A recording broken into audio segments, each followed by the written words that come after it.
Om Swastiastu. Assalamualaikum warahmatullahi wabarakatuh. Salam sejahtera bagi kita semua. Shalom, namo buddhaya, salam kebajikan, dan salam harmoni.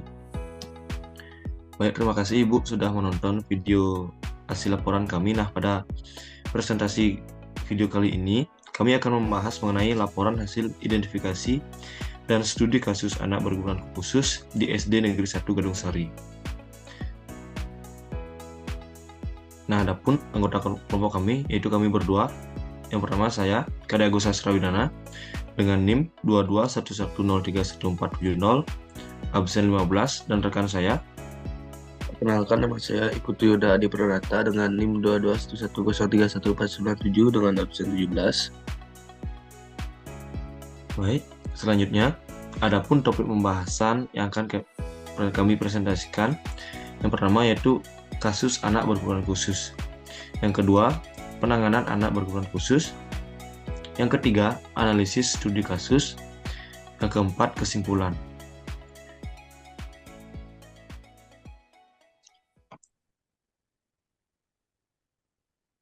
Nah, adapun hasil wawancara kami bersama beberapa guru, atau salah satu guru di SD Negeri 1 Gunung Sari, kami mendapatkan ada anak berkebutuhan khusus, yaitu gangguan ADHD. Nah, Ngurah sebagai anak berkebutuhan khusus atau ABK dengan kondisi ADHD menunjukkan adaptasi yang positif dengan teman-teman sebayanya di sekolah. Meskipun terkadang ia mengalami kesulitan dalam fokus selama pembelajaran, di luar aktivitas akademik, Ngurah lebih aktif dan rajin terlibat dalam kegiatan-kegiatan di luar pembelajaran, seperti membersihkan halaman dan menyapu. Keterlibatannya dalam aktivitas ini memberikan kesempatan bagi Ngurah untuk menyalurkan energi berlebihnya secara positif, sekaligus membantu meningkatkan interaksi sosialnya dengan teman-teman sekelasnya. Nah, untuk penanganan dari guru yang menangani di sekolah akan dibacakan oleh rekan saya. Baik, terima kasih atas kesempatannya. Nah, penanganan anak berkebutuhan khusus. Nah, berdasarkan hasil dari wawancara kami bersama Bapak Imade Agus Widiartawan, SPD, yang mewakili Ibu Niketut Suarsini, SPD, selaku guru kelas 1, bahwa dalam menangani anak berkebutuhan khusus (ABK) seperti Ngurah, metode yang digunakan mencakup pendekatan individual dengan memberikan perhatian khusus dan penjelasan secara personal, dan juga menerapkan pembelajaran interaktif dan aktif, seperti aktivitas fisik atau permainan edukatif. Selain itu, instruksi disampaikan dengan langkah-langkah yang singkat dan bertahap, dilengkapi dengan alat bantu visual untuk mempermudah pemahaman.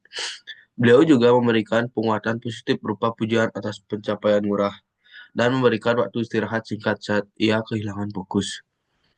Juga menekankan pentingnya kolaborasi dengan psikolog yang telah diterangkan ke sekolah untuk memahami kebutuhan Ngurah lebih mendalam dan mengaplikasikan strategi yang sesuai.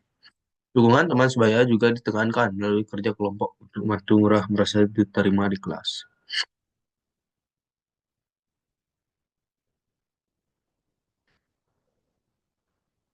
Selanjutnya, yaitu analisis studi kasus yang pertama. Klasifikasi anak Attention Deficit Hyperactivity Disorder atau sering kita sebut ADHD. Nah, ADHD atau Attention Deficit Hyperactivity Disorder pada anak dapat menyebabkan prestasi belajar yang tidak optimal, bahkan berada pada tingkat yang rendah. Selain itu, mereka juga sering menunjukkan penampilan psikomotorik yang buruk akibat kesulitan dalam fungsi koordinasi, respon emosional, keterampilan sosial, dan keterampilan belajar menurut Saputra 2009-79. Anak-anak dengan ADHD memiliki kemungkinan lebih tinggi untuk gagal menyelesaikan tugas, diskor dari sekolah, dan memerlukan intervensi lanjutan selama masa remaja dibandingkan dengan teman-temannya.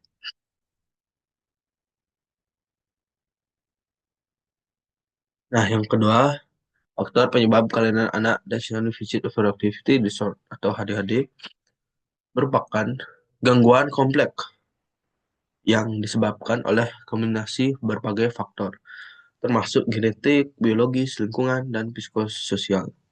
Secara genetik, riwayat keluarga dengan ADHD atau prereksi gen tertentu, seperti DRD4 dan DATI, meningkatkan risiko gangguan ini. Faktor biologis juga berperan, misalnya kelainan struktur otak, disfungsi neurotransmitter, serta pengembangan otak yang lebih lambat pada area pengatur perhatian dan kontrol impuls.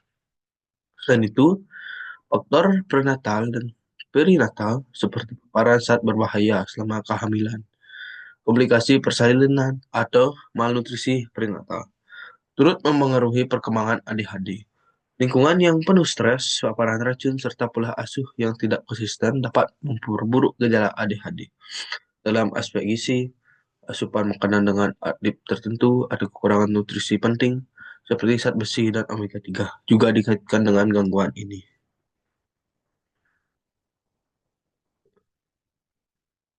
Baik, materi selanjutnya akan dijelaskan oleh rekan saya. Terima kasih. Baik, terima kasih atas waktunya. Selanjutnya, analisis studi kasus yang ketiga yaitu dampak terjadinya kelainan anak attention deficit hyperactive disorder atau ADHD. Nah, anak dengan gangguan ini menghadapi berbagai dampak mempengaruhi kehidupan mereka di berbagai aspek, baik secara akademik, sosial, emosional, maupun dalam kehidupan sehari-hari. Nah, berikut ini adalah dampak utama ADHD. Dampak yang pertama yaitu dampak akademik.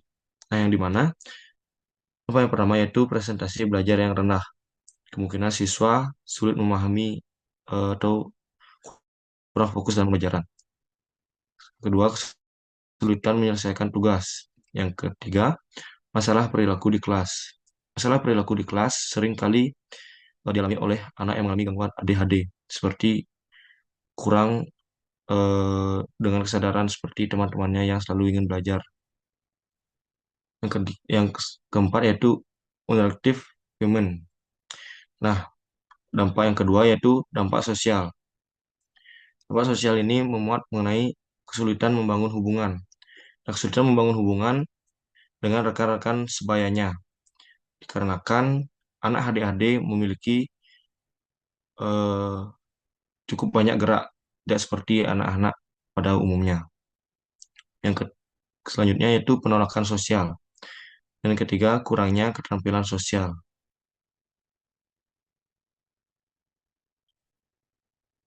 Nah, dampak yang ketiga yaitu dampak emosional, rendahnya kepercayaan diri. Selanjutnya, kecemasan dan depresi, dan frustasi yang tinggi, di mana setiap anak yang mengalami ADHD selalu memiliki emosi yang tidak seperti anak pada umumnya. Anak ADHD seringkali mencerminkan bahwa dia seringkali merasa cemas dan frustasi. Selanjutnya dampak perilaku. Pertama itu impulsivitas berlebihan, seperti banyaknya gerak yang dilakukan oleh anak yang mengalami ADHD. Selanjutnya kesulitan mematuhi aturan dan masalah disiplin. Selanjutnya dampak pada keluarga, stres orang tua, konflik keluarga, kebutuhan perhatian lebih. Nah, pada dampak keluarga ini adanya perlu perhatian yang khusus kepada anak yang mengalami ADHD oleh orang tua. Selanjutnya,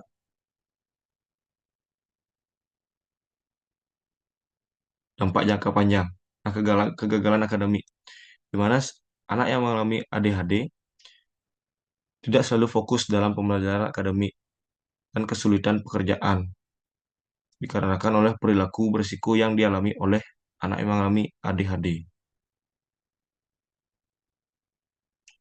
Nah, adapun solusi penanganan yang dapat kami tawarkan,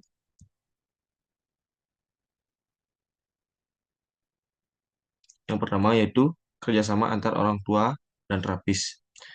Nah, perlakuan orang tua terhadap anak harus sama dengan perlakuan terapis terhadap anak penyamanan, persepsi, dan pola asuh.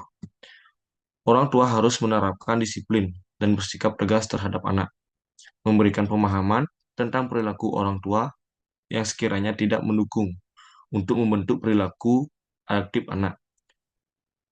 Pemberian pekerjaan rumah atau PR untuk dilakukan orang tua agar orang tua turut terlibat dalam pembentukan perilaku adaptif anak. Mengatur dan mengontrol diet anak atau menghindari makanan yang mempengaruhi mood anak seperti coklat, keju, makanan mengandung gula tinggi yang mengandung pewarna dan pengawet, dan lain sebagainya. Selanjutnya, yaitu melatih anak untuk duduk mandiri. Dimana jika anak tidak mau duduk, terapis menarik perhatian anak dengan benda atau mainan yang paling disukai. Setelah anak duduk kedua kaki, anak dijepit di antara kedua paha terlapis. Ini dilakukan dikurang sempit, di ruang sempit atau menggunakan sekatan kecil, sehingga anak tidak teralihkan perhatiannya untuk tidak duduk, dan terapis berusaha menarik perhatian anak selama mungkin. Untuk tahap awal, dilakukan dalam waktu 1 menit dikalikan usia anak, dan kemudian tingkatnya durasi secara bertahap. Selanjutnya, solusi yang ketiga yaitu kegiatan belajar atau kegiatan akademik. Nah, pemberian pembelajaran dilakukan berdasarkan gaya belajar anak. Gaya belajar anak ADHD adalah visual dengan kombinasi kinestetik, sehingga anak dengan gangguan ADHD tidak menyukai teks. Penggunaan buku, teks, dan mengajarkan membaca jarang sekali mendatangkan hasil yang signifikan. Penggunaan alat tiga peraga dimensi justru lebih membantu. Nah, media yang digunakan pun harus beragam sehingga anak tidak bosan. Solusi yang keempat yaitu penggunaan APE atau alat permainan edukatif. Nah, alat ini berguna untuk meningkatkan konsentrasi anak. Adapun bentuk-bentuk permainan yang dapat meningkatkan konsentrasi anak antara lain yaitu puzzle, merons dengan lubang tali yang cukup besar, dilanjutkan dengan merons dengan lubang dan tali yang lebih kecil, atau tali pancing yang dan benang jahit. Lego dengan contoh gambar yang disediakan dari yang termudah hingga yang tersulit. Nah, penggunaan APE dilakukan ketika anak terlihat kurang atau tidak konsentrasi, dan ketika anak merasa jenuh.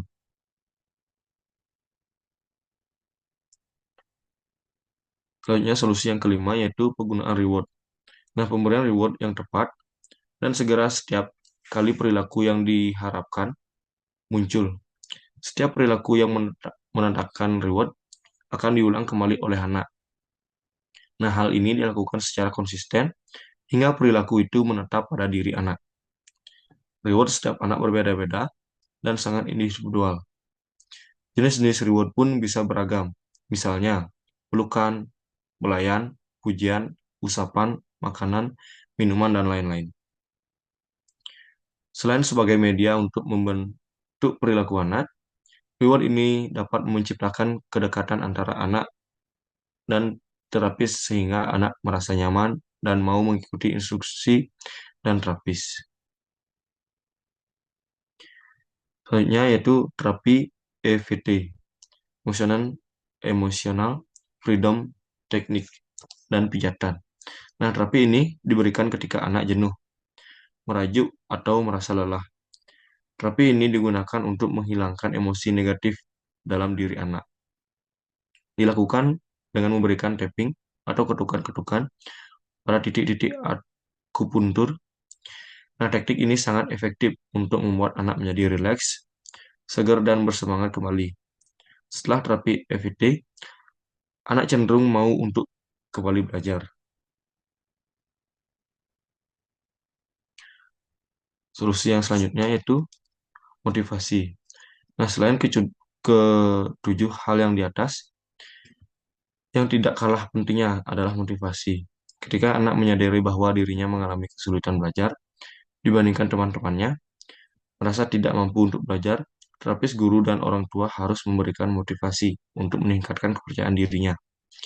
Memberikan pemahaman apa saja keuntungan yang akan didapat ketika dia bisa membaca. Misalnya, dengan memberitahukan bahwa dengan membaca bisa membuat dirinya tahu banyak hal.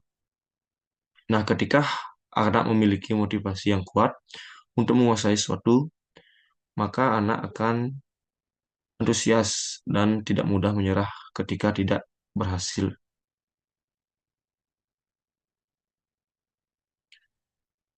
Selanjutnya, adapun pembacaan kesimpulan yang akan dibacakan oleh rekan saya. Baik, terima kasih.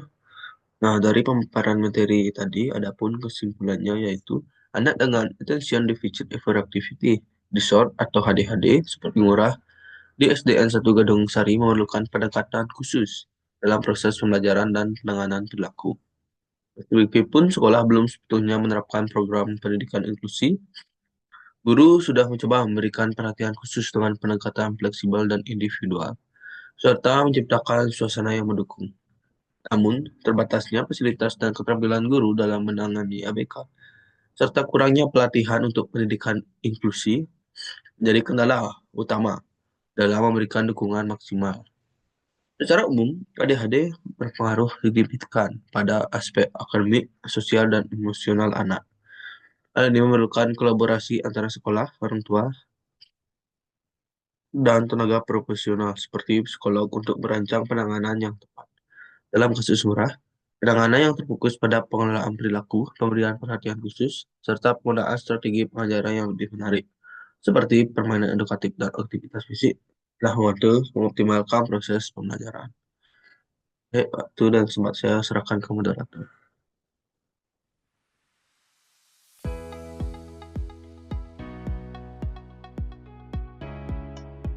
Baik, terima kasih. Terima kasih atas perhatiannya Ibu.